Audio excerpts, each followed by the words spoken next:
इस वक्त मौजूद हूँ सीनियर सियासतदान पीटीआई के मलिक मोहम्मद रमज़ान जाट के साथ, जो कि इस वक्त पीपी 290 के उम्मीदवार हैं। मैं उनसे ये सवाल करना चाहूँगा, अगर आप 290 से जीत भी जाते हैं तो आवाम के लिए आप क्या करना चाहेंगे? जी देखो जी, सबसे पहली बात तो ये होती है किसी आदमी का नज़रिए अपने अपने होते हैं। लीडर हमेशा वही होता है जो पब्लिक की खैर खाई करता है, जो पब्लिक की सोच रखता है। हम इस सोच पे आए हैं और इसी सोच पे सबसे पहले हमने जलसा भी डेरा गाजी खान में 2010 में कराया था और ज्वाइनिंग की थी पीटीआई को। लेकिन हम क्या चाहते थे, वो साबका अदवार में जो हमारे लीडरान हैं, उन्होंने जो इधर डीजी खान के थे, वो हमारे अवाम के मंशूर पे मैं समझता हूँ पूरे नहीं उतरे। अब मैं चाहता हूँ कि हमने क्या करना है।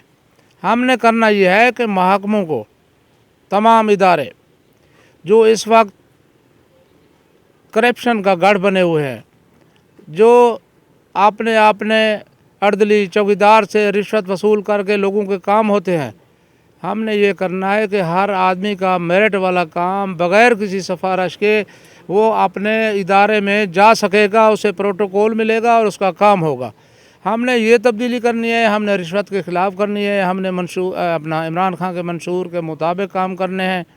वो यकीनन वो आदमी कर सकता है जिसका नज़रिया हो और पब्लिक में से हो। अल्हम्दुलिल्लाह मैं पब्लिक में से हूँ, कोई जागीरदार लैंडलॉर्ड नहीं हूँ। अगर कोई मैं बरसर रोज़गार हूँ तो वो सिर्फ अपनी मेहनत की वजह से हूँ, और वो सऊदी अरब के मेरे जाने की वजह से मेरा एक पीरियड वहाँ गुजरा है 24 साल का। वहाँ देखते थे हालात कुछ और हैं, यहाँ आते थे हम देखते थे हर घर हर इदारा करप्शन का जो है ना गढ़ बना हुआ है, किसी की कोई बात नहीं सुनता, आम आदमी जो है ना रो पीट रहा है। इसीलिए हमने कदम उठाया कि इस दफ़ा हमने इलेक्शन लड़ना है और पब्लिक को बतौर नमूना हमने दिखाना है कि हम क्या करना चाहते थे और हमने क्या कर दिखाया। इंशाअल्लाह और कुछ नहीं कर सकेंगे, हम लोगों को, मखलूक खुदा को उनकी सहूलियात पैदा करेंगे और उन्हें इज़्ज़त की वो ग्रांट देंगे कि ज़िंदगी भर वो याद रखेंगे कि कोई आदमी आया था और हमें हमारा हकूक़ दिलवा के गया बग़ैर किसी खौफ के और बग़ैर किसी रिश्वत के।